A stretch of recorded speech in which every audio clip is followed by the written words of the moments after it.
muslimin hari ini Islam tapi memusuhi Islam, jadi munafikin. Umat Islam baru mengatakan la ilaha illallah atau bendera la ilaha, dimusuhin. Kenapa? Tidak faham la ilaha illallah. Kenapa ada ulama-ulama kalau diikuti bawa kita ke neraka? Tidak faham la ilaha illallah. Maka intinya adalah memahami la ilaha illallah. Kalau dia faham, fa insyaallah jalannya lurus. Kalau nggak faham, menuju kepada kehancuran. Orang dolim itu siapa? Ternyata dua kelompok. Kelompok yang pertama ahli maksiat, diadab oleh Allah. Kelompok yang kedua kaum muslimin yang taat, tidak pernah melakukan maksiat, tapi dia punya satu kelemahan. Apa itu? Tidak mau amal ma'ruf nahi munkar. Diadab oleh Allah. Wa may yudlil fala hadiyalah. Nashhadu an la ilaha illallah wahdahu la syarikalah. Wa nashhadu anna Muhammadan abduhu wa rasuluh. Allahumma salli ala Sayyidina Muhammad wa ala alihi wa sahbihi wa man wala.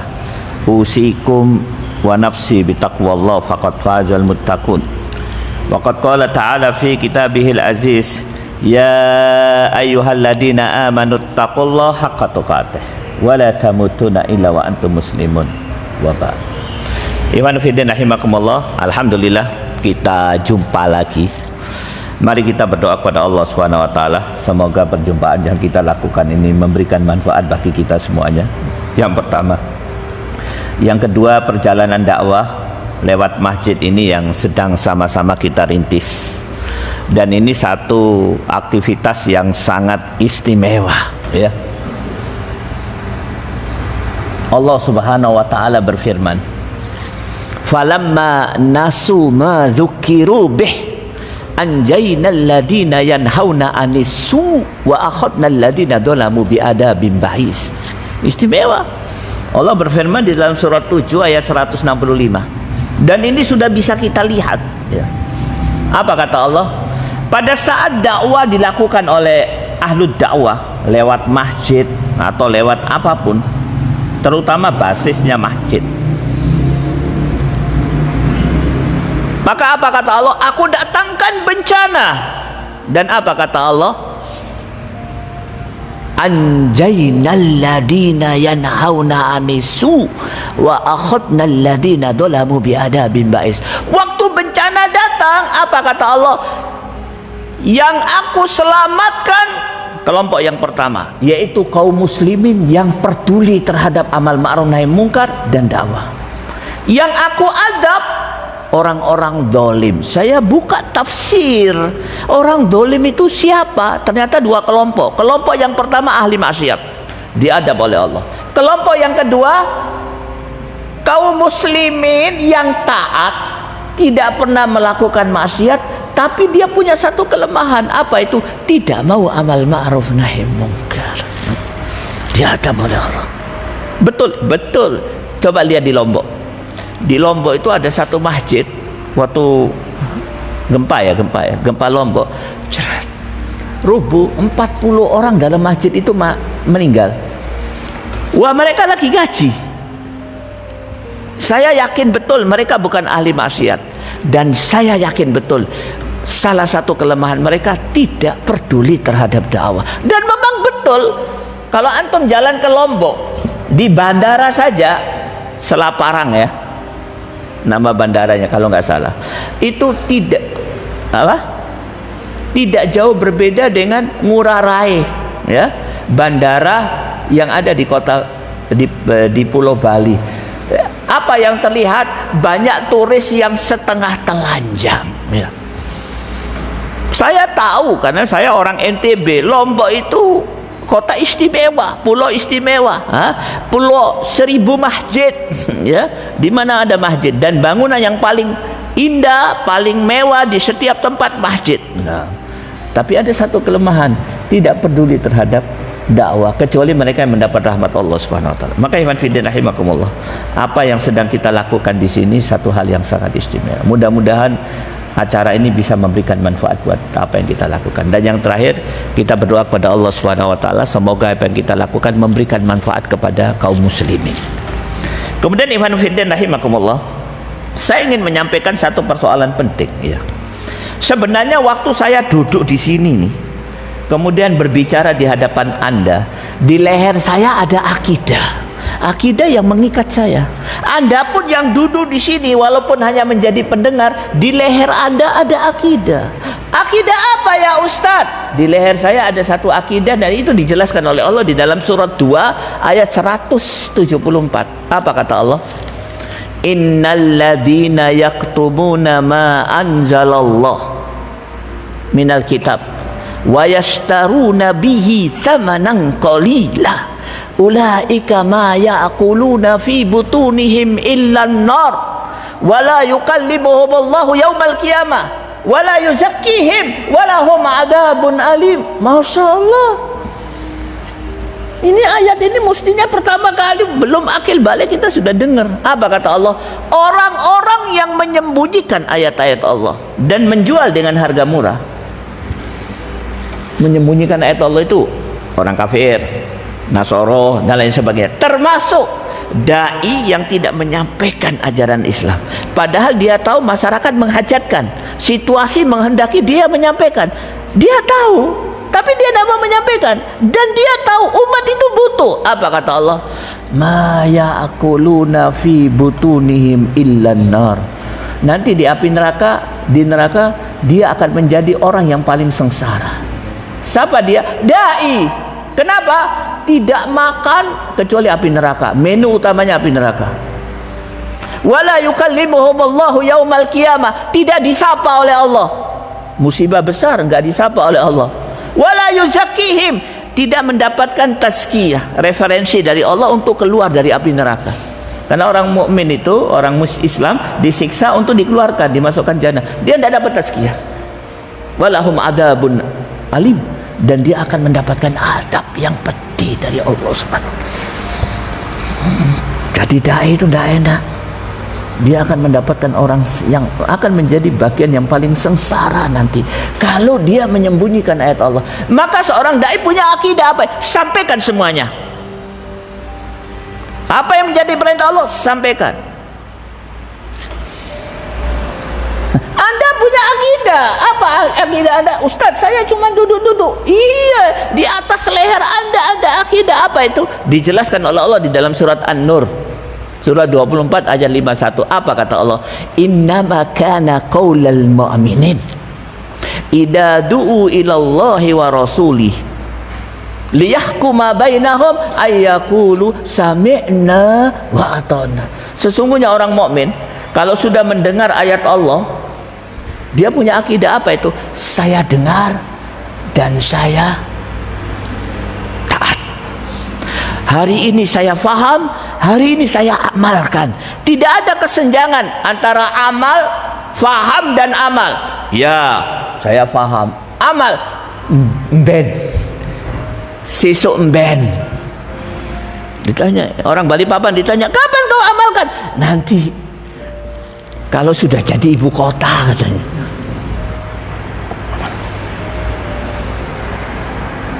Akidah. Sama-sama punya akidah. Jangan sampai kita menghadiri satu pengajian, saya menyimpang dari akidah tersebut. Makin lama dilaknat oleh Allah. Naudzubillah min dzalik. Jangan sampai pula Anda berada di pengajian menyimpang dari akidah tersebut. Pengajian datang, tapi laknat Allah dapat. Apa itu? Mendengar tapi tidak mau taat. Nah, kenapa hal ini saya sampaikan, Pak? Ini Masjid Al-Ikhwan. 7 tahun yang lalu saya pertama kali di sini. Saya mendapat informasi sejak beberapa tahun yang lalu, kawan-kawan akrab saya yang biasa kita duduk di sop pertama sudah pada meninggal. Pak Slamet, ada satu orang yang paling rajin merekam itu, ya, Pak Husairi. Pak Husairi, betul kah? Pak Husairi apa Husaini? Pak Husaini, ya. Meninggal. Ada lagi yang lain meninggal. 4-5 orang saya itu. Saya jadi khawatir.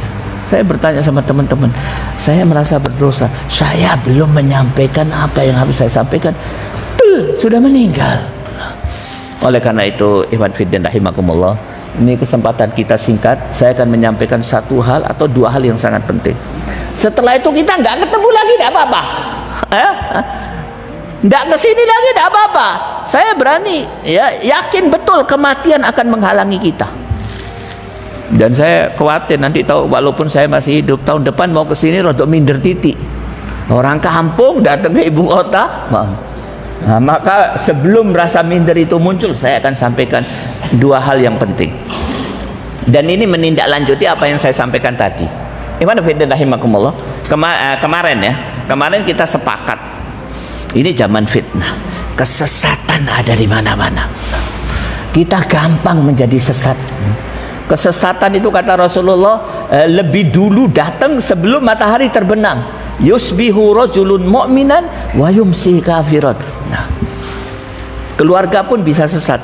Kemarin sudah saya sampaikan, terapi yang paling utama berdoa kepada Allah Subhanahu wa taala. Yang kedua, ikhtiar. Apa ikhtiarnya? Wa anna hadza sirati mustaqiman fattabi'u. Inilah jalan yang lurus. Ikuti jalan yang lurus. Wala tattabi'us subula. Jangan mengikuti jalan yang sesat. Tepat sekali ayat ini. Karena kita berada dalam kesesatan. Kesesatan semua lini. Akidah dirusak. Ibadah dirusak. Akhlak dirusak. Ya. Pola pikir, pola sikap, pola tindak dirusak. Tidak ada yang tersisa kecuali kerusakan. Kalau ada orang bisa selamat semata-mata karena rahmat Allah. Hati-hati punya anak, ya. Anak kita kalau kita nggak hati-hati, mangane nanti makanan haram. Akidahnya rusak. Masa sekolah akidahnya rusak. Saya pernah menyampaikan, mungkin viral 2 tahun yang lalu ceramah saya viral, ya, viral sekali. Kondisi yang betul-betul menyakitkan. Anak-anak kaum muslimin justru di lembaga-lembaga pendidikan yang paling bonafit di negeri ini, dia bukan dapat ijazah, bukan dapat ilmu saja. Ijazah dapat ilmu, tapi dia mendapatkan musibah besar. Apa itu? Di kampus tersebut dikafirkan. Dikafirkan. Kenapa? Zaman sesat. Di kampus dikafirkan. Kenapa bisa kafir? Setelah ketemu dengan satu komunitas yang memang dididik di Rusia, membawa faham neososialis. Tujuannya apa? Memurtadkan anak-anak kaum muslimin. Sing dipilih anak siapa? Anak takmir masjid teh, anak imam se, anak ustad, sing gawe kerudung diparani. Tek tek tek tek tek tek. Beberapa kali pertemuan, murtad. Mulai telepon ke abinya, Bi, aku besok tidak mau sholat lagi. Bi, aku besok mau keluar dari Islam. Kita dibujui masuk Islam. Bi, saya yakin, seyakin-yakinnya, hakul yakin, tidak ada Tuhan, tidak ada ilah. Ini terjadi di banyak kampus. Karena saya mainnya di kampus. Nah, dakwah di kampus. Maka iman fiddin rahimakumullah, zaman sesat. Ustadz, apa yang harus kita lakukan? Selalu berada di jalan yang lurus. Bagaimana caranya? Saya mengusulkan 2 hal. Kalau cukup 2 hal, kalau enggak ya 1 hal. Seseorang tidak akan pernah bisa lurus kecuali dia memiliki 1 hal yang menyebabkan dia lurus. Apa itu? Faham la ilaha illallah. Faham la ilaha. Nih saya akan bawa Anda kepada satu hadis. Hadis ini pernah saya sampaikan di sini, masyhur, ya. An Abi Hurairah radhiyallahu anhu qol anan Nabi sallallahu alaihi wasallam marra bi qabrin faqala man sahiba hadzal qabr faqalu fulan faqala raq'atani ahabba ila hadza min baqiyati dunyak. Abi Hurairah berkata, pernah pada satu waktu Rasulullah dengan para sahabat itu melewati kuburan. Sampailah Rasulullah di satu kuburan dengan sahabat. Rasulullah bertanya kepada sahabat, sahabat, man sahibahadul kubur, iki kuburannya sapa? Kata Rasulullah, ini kuburannya siapa? Sahabat berkata, Pak Fulan. Qalu, Rasulullah bersabda, rakaatani ahabba ila hada min baqiyati dunyakum. Dengarkan kata Rasulullah, salat sunnah 2 rakaat lebih dicintai oleh mereka yang ada di kuburan ini, mayit ini, daripada dunia yang kalian kumpulkan. Dari hadis ini kita bisa mengambil 2 kesimpulan penting. Kesimpulan yang pertama, ternyata aktivitas yang paling sering dilakukan oleh mayit yang ada di kuburan an-nadama, penyesalan. Isuk menyesal, sore menyesal, pagi menyesal, malam menyesal, hari ini menyesal, besok menyesal. Aktivitas yang paling utama menu harian an-nadama, penyesalan. Yang kedua, apa yang disesalkan? Ternyata hanya nggak sholat sunnah 2 rakaat menyesal. Nggak sholat sunnah 2 rakaat menyesal. Maksudnya apa? Rasulullah ingin mengatakan kepada kita, meninggalkan amalan yang paling remeh temeh pun menyesal. Maksudnya apa? Sholat sunnah ya sholat sunnah aja menyesal, nggak sholat sunnah menyesal, pasti nggak sholat fardu lebih menyesal lagi, tidak berdakwah lebih menyesal lagi, tidak taat pada Allah lebih menyesal, nggak sholat sunnah. Biasanya di dalam hadis untuk menunjukkan satu amalan kecil itu diumpamakan dengan sholat menyesal.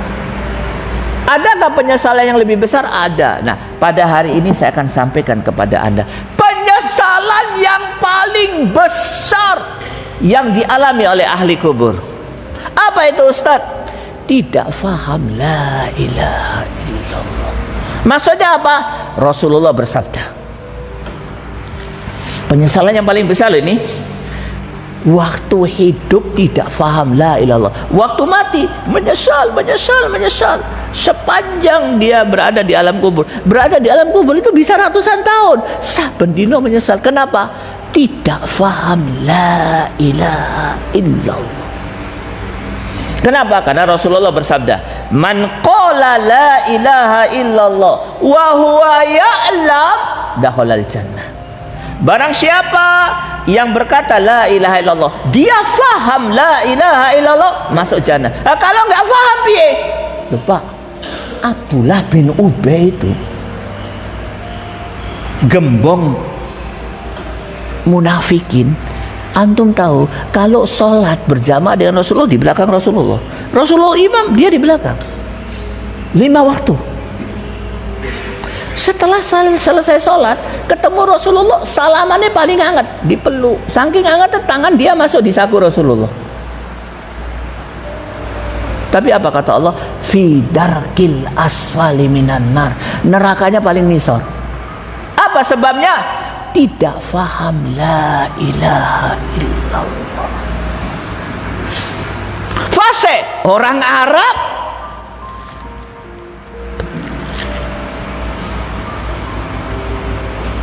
artinya tahu tapi nggak faham maknanya. Allah Subhanahu wa taala berfirman di dalam surat Muhammad ayat 19. Apa kata Allah? Fa'lam annahu la ilaha illallah. Islam dasarnya la ilaha illallah. Dasarnya la ilaha illallah faham. Nggak faham, rusak la ilaha illallah. Rusak la ilaha illallah, rusak Islamnya. Nah, pada kesempatan yang singkat ini, karena saya khawatir kita akan berpisah. Udah banyak yang sepuh ini. Saya pun sepuh. Ya. Sekarang orang mati cepat sekali. 50 tahun, wes. Nah, jadi kita khawatir berpisah. Maka sebelum saya menghadapi pengadilan Allah, antum tahu pengadilan Allah itu hakikatnya apa? Nih saya akan jelaskan kepada Anda. Allah Subhanahu wa taala menjelaskan di dalam surat 70 ayat 11 sampai 14. Yubassarunahum yawaddul mujrimu law yaftadi min adabi yaumi idim bibani wa sahibatihi wa ahi wa fasilatihi allati ta'wi wa man fil ardi jami'an summa yunji. Pak, pada saat seseorang itu dimasukkan ke dalam api neraka, tentu mujrimin, Dia akan berkata di hadapan Allah, "Ya Allah, aku punya satu keinginan dan aku ingin dipenuhi keinginan ini. Aku siap menyerahkan semuanya." Apa yang mau aku serahkan? Istriku masuk neraka supaya aku bebas. Suamiku masukkan neraka supaya aku bebas.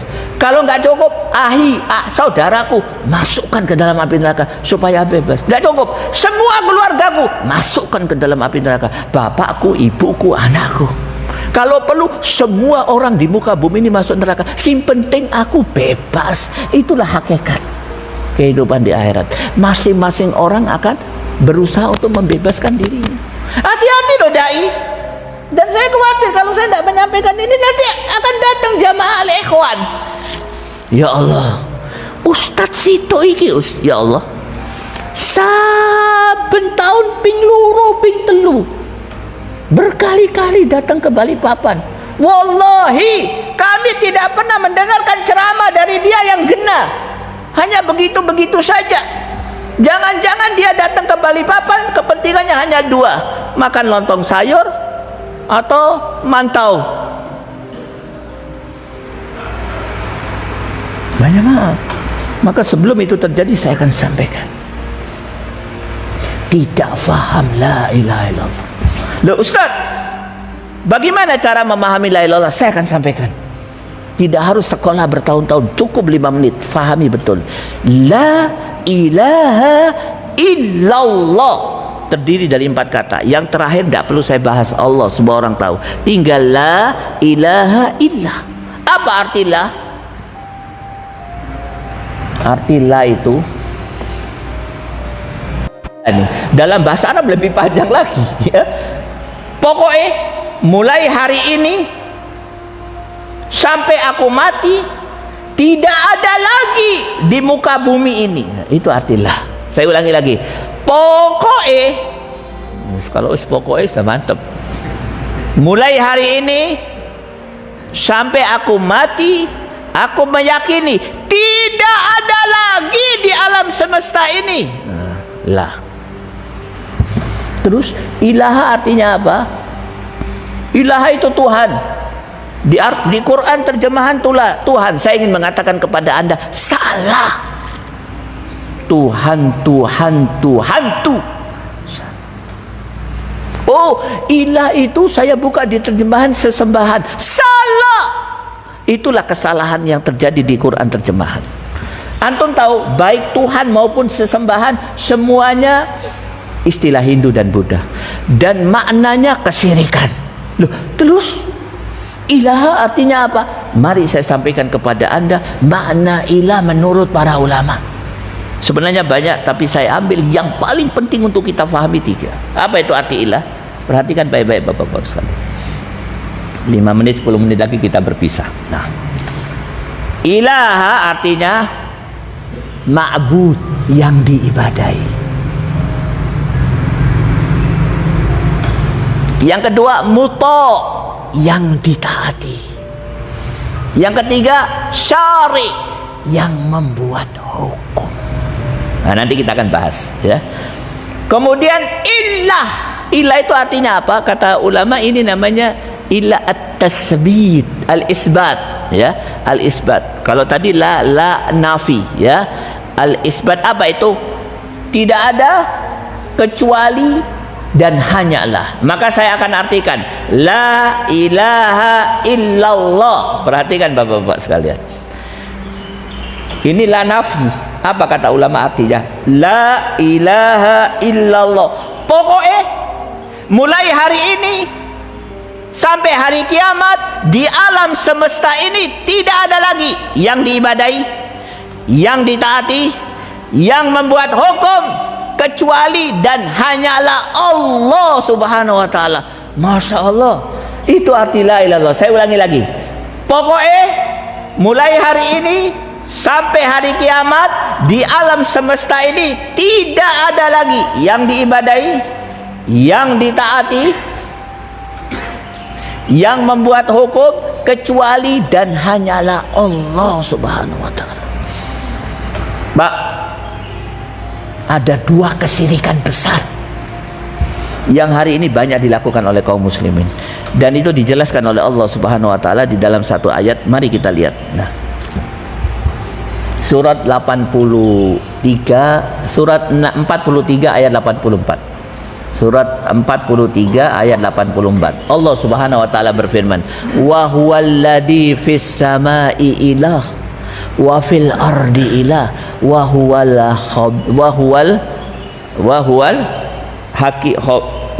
hakimul alim." Ya, hakimul alim apa hakimul khabir? Alim. Wa huwallazi fis samai ilah wa fil ardi ilah wa huwal hakimul alim. Apa artinya? Dialah Allah, ilah di langit dan ilah di bumi, yang diibadai di langit, yang ditaati di langit, yang membuat hukum di langit, dan juga yang ditaati, yang diibadai, yang membuat hukum di bumi. Masya Allah. Nah, hari ini ada dua kesirikan besar. Kesirikan yang pertama yaitu orang-orang mengakui Allah ilah di langit, cuman bukan ilah di bumi. Iya, Allah ilah di langit, yang diibadai di langit, yang ditaati di langit, yang membuat hukum di langit, di bumi. Ndak. Loh, siapa yang ditaati? Aku. Siapa yang buat hukum? Aku. Begitulah kata orang yang memiliki kekuasaan. Syirik besar, cuman kesirikan ini tidak nampak. Kenapa? Dikemas dengan kemasan yang sangat indah. Apa nama kemasannya? Sekuleris. Apa nama kemasannya? Demokrasi. Hati-hati. Paham sampai di sini, Pak? Agak serius sedikit. Agak serius sedikit. Ustadz, ojo serius-serius. Loh, kecepatan Ustadz. Sampean ini kan baru ketemu anak baru tahu ente kecepatan. Nanti serius pada pertemuan yang ke-50. Saya sampaikan kepada Anda, empun telat. Saya menyampaikan ini telat. Mestinya dari dulu waktu ketemu 7 tahun yang lalu sama Pak Fajar. Telat. Kenapa saya katakan telat, Yahi? Pernah pada satu waktu Rasulullah lagi santai dengan para sahabat. Tiba-tiba Rasulullah berkata, "Kaifa an'am?" Sampai kapan kita itu santai-santai? Sampai kapan? Ngaji sing enak-enak wae. Sing gak enak ojo. Pokoknya santai, ya. Pagi minum teh hangat, lontong sayur, selesai urusan. Nanti ke masjid cari ustadz yang bisa membuat kita senang. Ya, ada asar ada senyum-senyum dikit, santai. Sampai kapan? Apa kata Rasulullah? Wa sahibal qarni qadil taqamal qarn. Malaikat peniup sangkakala sudah memasukkan sangkakala ke dalam mulutnya. Menelan, iltaqama. Dan tidak ada yang ditunggu kecuali satu perintah dari Allah. Kalau Allah mengatakan sebul, kiamat. Tiup, kiamat. Maka dari hadis ini para ulama mengambil satu kesimpulan. Tidak ada acara, tidak ada kejadian, tidak ada event, tidak ada apapun yang lebih siap daripada hari kiamat. Loh, kenapa? Loh, sudah masuk, trompetnya sudah masuk. Allah ngomong, sebul, kiamat.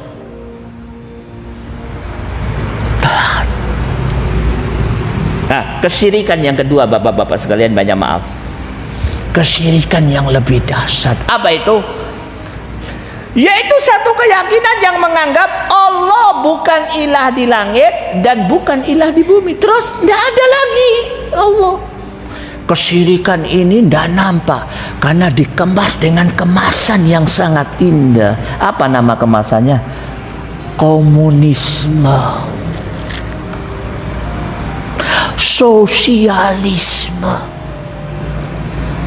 Pak, di balik ketenangan kita hidup nyaman di kota ini, ketahuilah, ideologi komunisme itu sedang berusaha untuk menjadi ideologi yang paling besar di muka bumi ini dan akan menjadi yang paling mendominasi di negeri ini.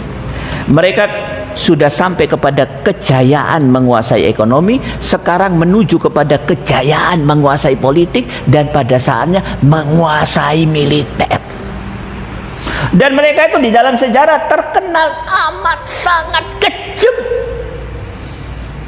Itu waktu mereka masuk ke Turkistan, negara Islam yang ada di sampingnya, dijajah. Apa yang mereka lakukan? Masya Allah, terukir di dalam sejarah. Apa itu? Orang Islam Turkistan tidak dikasih makan, suami istri gendong bayi.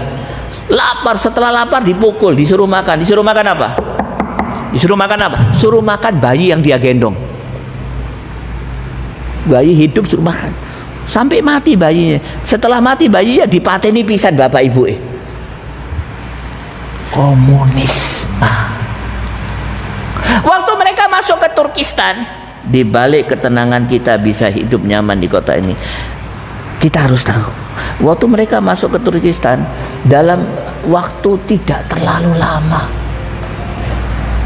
apa yang mereka lakukan? 2 juta orang Islam terbunuh.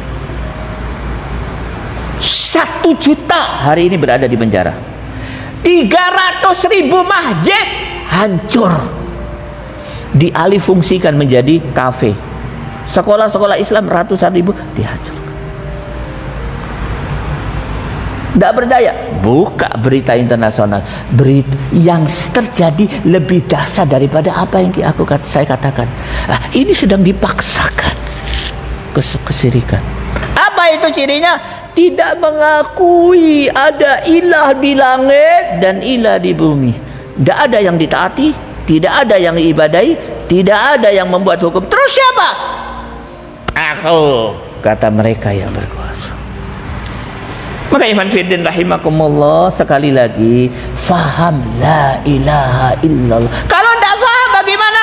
Menyesal selama-lamanya di alam kubur sampai hari kiamat. Lo berapa tahun di alam kubur? Ratusan tahun. Pak, ada 4 fase kehidupan menurut Allah dan Rasulnya, dan ini dijelaskan oleh Allah di dalam surat Al-Baqarah, ya. Surat ayatnya saya lihat dulu karena ada murid-murid kita sedang mencatat, ya. Alhamdulillah ada murid-murid yang mencatat, ya. Nah ini surat Al-Baqarah 28. Apa kata Allah? Kaifa takfuruna billahi wa kuntum amwat fa ahyakum summa yumitukum summa yuhyikum summa ilaihi. 4 fase kehidupan. Fase yang pertama, sebelum kita dilahirkan di bumi. Berapa lama? Lama sekali. Wallahu a'lam bishawab. Fase yang kedua, fase yang paling singkat, fase di dunia. Berapa tahun? 50, 40 tahun, 50 tahun. Tidak ada yang 100 tahun kecuali sedikit. Fase yang lama lagi, yaitu fase antara dia meninggal sampai kebangkitan. Fase di alam barzah, ratusan tahun, ribuan tahun. Dan yang paling lama sekali, fase di akhirat, sejak dibangkitkan selama-lamanya. Jangan sampai karena kesalahan teknis di fase yang paling sempit di dunia, kita akan mengalami penyesalan yang panjang di fase yang panjang selama-lamanya. Apa kesalahan teknis? Tidak faham la ilaha illallah. Ustaz, ada nggak orang yang faham la ilaha illallah? Ya ada lah. Oke, titik jan. Siapa di antaranya? Nih saya akan sampaikan. Ustadz Abu Bakar Ba'asyir. Beliau itu di penjara 15 tahun. Umurnya tahu? Di atas 80 tahun. Ada yang mengatakan 79, 80, 81, ya sekitar itu. Antum tahu? Dia kena 3 penyakit yang sangat serius. Penyakit yang pertama, tidak bisa duduk. Duduknya harus pakai ban dalam. Ada masalah di tulang punggung. Yang kedua, aliran dari kaki ke atas naik atau tidak bisa berjalan karena pembuluh venanya bermasalah dan kakinya bengkak, sakit sekali. Dan yang ketiga asma, kronis. Nah, sakit. Orang seperti itu, Pak, tidak ada yang paling diinginkan kecuali kebebasan. Dan orang sakit seperti itu tidak ada yang diinginkan kecuali dirawat istri tercinta. Tanya Pak Fajar. Iya, Pak. Beliau bisa bebas, tapi untuk bebas harus mengakui tidak ada ilah di atas bumi ini. dia lebih bagus mendekam berurat berakar di penjara daripada kebebasan. Apa kata dia? Di sini lebih nyaman buat saya untuk menghadapi hari kebangkitan daripada harus bebas mengakui ada ilah selain Allah Subhanahu wa taala. Orang faham la ilaha, tapi banyak kaum muslimin tidak faham la ilaha illallah. Oleh karena itu bapak-bapak sekalian, saya nasihatkan kepada diri saya juga, buat anda sekalian, mari kita fahami la ilaha illallah. Ustaz, saya kurang faham, coba kasih penjelasan. Oke, biar Allah yang ngasih penjelasan. Saya akan mengajak antum melihat pemandangan. Kata buyar ya, jam kerja ya. Oke, 2 menit lagi, sabar ya. Saya akan mengajak anda melihat pemandangan. Pemandangan di mana lagi Ustaz? WBL kah? Yang lagi ngetren Jawa Timur WBL, wisata bahari Lamongan. Buat apa ngajak ke WBL? Tambah stres kita. Lihat orang mandi telanjang. Pemandangan di mana? Di Jawa. Loh, Jawa kan sudah jadi kampung. Pemandangan di akhirat. Mari kita buka, nanti sampai rumah dibaca surat 26 ayat 97 98.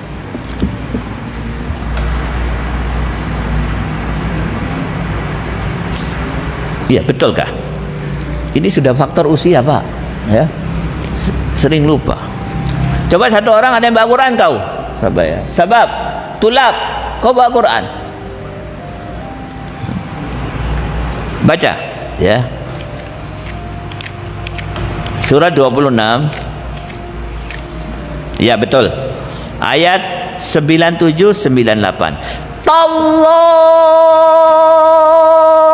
in kunna lafi dhalalim mubin itnusawwikum bi rabbil alamin. Ayat ini menceritakan, perhatikan Pak, waktu itu berkumpullah ahli neraka di dalam neraka. Ya tentu berkumpul mereka cangkruk, tapi cangkruknya beda dengan kita. Kalau mereka cangkruknya dengan darah, air mata, siksaan. Pada saat mereka cangkruk, salah satu ahli neraka berdiri dan dia berkata, "Tallah in kunna lafi dhalalim mubin," sambil menangis, mengeluarkan air mata darah yang terjadi lebih dahsyat daripada apa yang bisa saya lukiskan. Neraka loh ini. Dia berkata di hadapan teman-temannya, "Konco-konco, para sedaya ingkang mulya, konco-koncoku, kita ini orang yang paling sesat." Loh, kenapa? Di dunia sesat, mati masuk neraka. Tidak ada manusia yang paling sial di muka bumi ini kecuali kita. Kita inilah orang sial. Ibadah kita tidak ada manfaatnya, buktinya masuk neraka. Harta kita tidak ada manfaatnya. Orang mukmin itu punya harta untuk membeli keridhaan Allah, membeli jannah. Kita ini tidak payu harta kita. Buktinya apa? Kita masuk neraka. Manusia yang paling malang semalang-malangnya kita. Paling sial kita. Tahukah anda, kata dia, kenapa kita ini begini? Hancur hidup kita. Inilah kehancuran yang paling hancur, masuk neraka. Tahukah anda kenapa kita begini?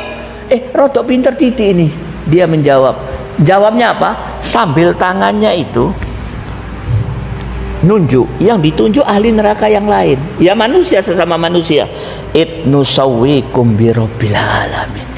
Kita sial di dunia, mati masuk neraka. Itnusawwikum birabbil alamin. Karena kami mempersamakan kau ahli neraka sama dengan Allah. Gara-gara itu kami masuk neraka. Saya buka tafsir, 10 tafsir kurang lebih.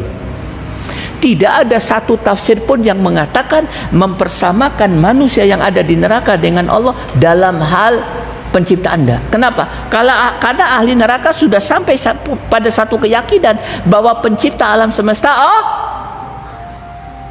orang kafir saja Pak, selama hidup di dunia ini, wala in sa'altahum man khalaqas samawati wal ard la yaquluna Allah. Loh, apabila engkau bertanya kepada orang kafir, siapa yang menciptakan alam semesta, pasti mereka menjawab Allah. Ahli neraka juga sudah sampai kepada keyakinan. Loh, masuk neraka itu iman kembali. Tidak percaya? Mari kita utus bapak kita, biar suruh ngutus anak muda yang paling kuat datang ke gereja yang paling gede di Balikpapan, ketemu sama pendetanya Paulus. Lus, yang menciptakan alam semesta ini Yesus kah? Apa kata Paulus? Bodoh pula kau. Yang menciptakan bukan Yesus tapi Allah. Tangannya begini, maksudnya Allah, karena tidak pernah makan kurma jadi Allah, maksudnya Allah. Terus mempersamakan ahli neraka dengan Allah dalam hal apa? Semua tafsir yang saya buka 10 mengatakan fil ito'ah, dalam hal ketaatan. Maksudnya apa? Kami masuk neraka, sial di dunia, sesat di dunia, masuk neraka karena satu kesalahan, tidak taat kepada Allah tapi taat sama kau manusia. Pak, sebab utama di antara sebab-sebab utama seseorang masuk ke dalam neraka, tidak taat kepada Allah, taat kepada manusia. Kenapa manusia itu ditaati? Karena dia punya kekuasaan, dan kekuasaannya bertolak belakang dengan perintah Allah, bertolak belakang dengan Al-Quran. Hati-hati.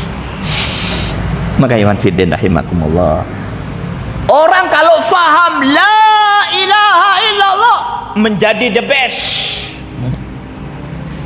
Seperti apa the bestnya? Nih, Ramadan kemarin saya cerita di Namiro. Saya ingin sampaikan di sini supaya pemahaman Al-Ikhwan dengan Namiro sama ya. The best ya. Pak, pernah dengar ada seorang sahabat, awalnya bandit nomor wahid, namanya Ikrimah bin Abu Jahal. Sahabat ini kurang apa? Bandit nomor wahid. Bapaknya bandit nomor wahid, Abu Jahal, yang kemudian dibunuh di perang Badar. Yang bunuh anak kecil, nah, Muslim. Dia bandit nomor wahid. Yang ketiga, provokator nomor wahid. Ikrimah dengan istrinya itu keliling ke kota Mekah, bujui orang supaya memusuhi Rasulullah. Dan dia komandan peperangan, beberapa peperangan untuk membunuh Rasulullah dan menghancurkan kaum muslimin.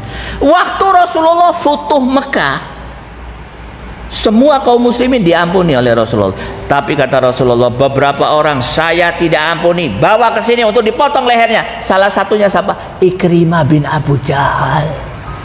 Tahu begitu Ikrimah lari seret sejauh-jauhnya mau nyebrang menuju ke Afrika. Istrinya masuk Islam. Istrinya tokoh juga. Setelah masuk Islam, malam-malam istrinya datang kepada Rasulullah bersama rombongan. Ya Rasulullah, kami sudah Islam. Ada satu permintaan kami ya Rasulullah. Apa itu? Maafkan suami kami. Akhirnya setelah berpikir panjang kata Rasul, oke, suamimu tak maafkan. Ini strategi dakwah. Ini kerja super diplomat ya, untuk tokoh-tokoh tertentu dimaafkan dan keluarga dekatnya.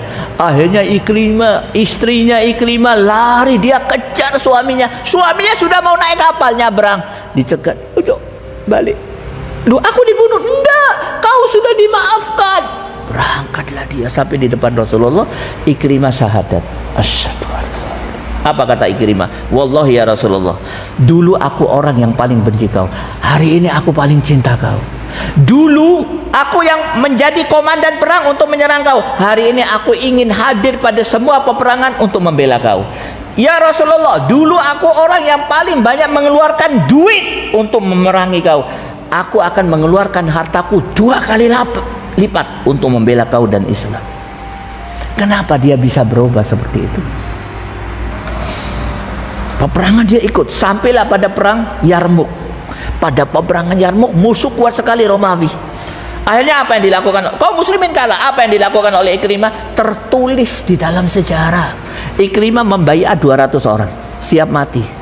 Kata Khalid, Ikrimah ojo, musuh kuat, tidak usah. Apa kata Ikrimah? Khalid, minggiro kan.